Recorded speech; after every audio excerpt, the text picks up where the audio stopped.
Hello and welcome to Exploring with Mondo, a channel where we discover and develop fantastical new worlds using the power of randomized prompts wherever we can. My name is Dave and this is Mondo, a little world who's searching for interesting and exciting new friends. If you are new to the channel, hello! There is a 4-minute video explaining the overall premise of the channel that you can go and look at here. So today is step 1 on a massive journey to design an entire new fantasy setting. So let's set some ground rules. In the past, when I've world built, I've used an acronym when I've been thinking about factions and nations. The acronym is Templars, and you'll find acronyms like this all around the web when it comes to world building. It stands for technology, economy, military, politics, legends, assets, religion, and society. And these are all aspects that we think about when we make a nation or a faction within a world. I'm going to use that and walk through a couple of base assumptions that we're going to make about our setting. These are base assumptions, these are starting points that we will see how the random prompts challenge. That means, just to make it very clear, this is the base assumption. The minute a prompt suggests that we should take our world in a different direction, we will. It's just, this is here in case nothing interesting comes out of the prompts to fill these holes in the setting. Given that we are making a fantasy setting, this is where I'm setting the baselines for the present time. Technology, late medieval period, most likely going to be supplemented and advanced and changed by any influence of the arcane or the supernatural on our setting. Economy, feudal, but with an emerging merchant middle class. So in this case, the peasants or the commoners don't own that much. The merchants are owning enough to become socially and politically relevant. The lords are landowners and they own the labor. And then of course, the monarchy controls everything overall. And this is true for all of the nations within our setting until we hear otherwise. Military. There's some professional warriors. Knights are a good example. There are mercenary groups and mercenary companies. But in the instance of a total war, the nation will grab its commoners, arm them, and send them into fight. The military doctrines employed are going to be similar once again to the late Middle Ages, modified by any influence of the arcane or the supernatural. Politics. Hereditary monarchy employing absolute cognatic primogeniture, which translated means the oldest kid gets the throne. Fine, whatever. And then the power of the throne flows out through nobles and lords and landowners. I'm not going to define baselines for legends, assets, and religion. We'll let the random prompts tell us where those things go. If you're wondering, legends kind of refers to the histories, but also the stories that these people tell about themselves. Assets refers to what the kingdom has in terms of wealth and resources, and religion speaks for itself. And last, society. I'm going to leave this one mostly untouched, but I'm going to remove from the pool any latent assumptions about gender roles or racial tension. Just because I think if you have the opportunity to make a world without those, I think you should. All that being said, a reminder, these are starting points, not ending points. This is the cheese pizza that we are going to modify into something unique and crazy by the end.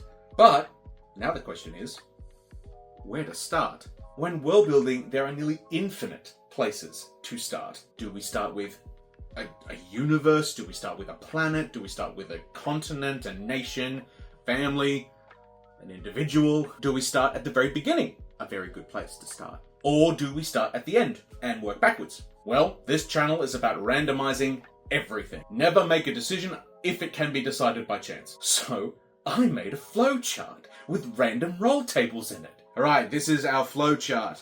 As you can see, it is elaborate.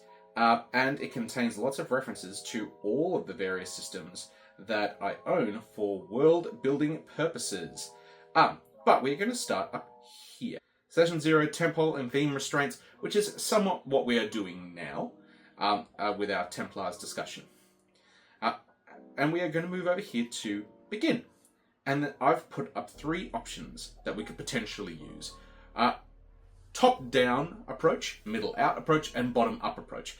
Top down means that we are going to start with huge, big picture stuff. We're going to start with gods and magic systems, and potentially even the creation of like the planet itself, and talking about continents and some big geographical features. And we will then seep all the way down to the people. Middle out means it will start with a setting. So a small setting, often, picture the size of a region or a city.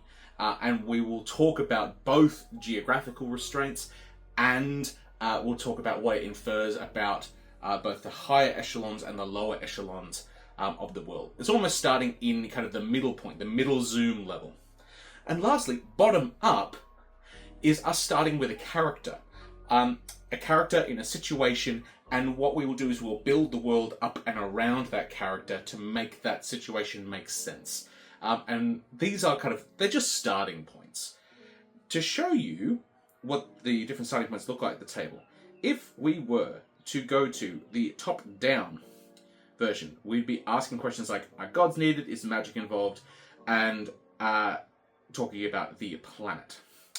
If we went for middle out, it starts here, we would go directly to these, and we are going to be returning to the green center of this flowchart often, because this is where we go when we finish a chain of thought. But bottom up comes from down here, and there's a couple of really weird splinters off, where we could either start by a character just in a story of their own. We can splinter off here to a product called generational, where we could generate a story of one or maybe multiple characters across a large swathe of history. Or we could go up here and we could pick one of the PC Explorer narratives, where it effectively has a character who literally goes out and explores the world. And so we will view the world, at least for a bit, through the eyes of an explorer, and kind of the map that they generate or the world that they find. So they're the three options. And of course, as is right and proper with the channel, we will now go and make a roll about it, won't we? Welcome to top-down camera perspective. This will be a common perspective for us moving forward. So without further ado, let us make the first roll of exploring with Mondo. 6. So in this case, the 6 has decided we are going from the ground up. As you can see here, it is once again a die roll. Here we go. Second roll. A 5. 5, 6 takes us generational.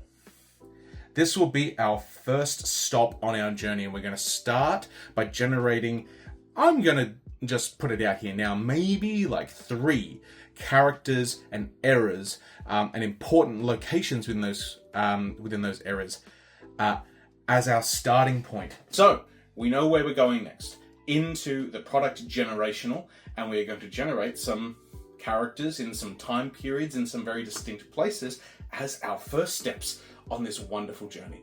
I'll see you in the next video, which should be linked directly after this if I've worked out how to do YouTube properly.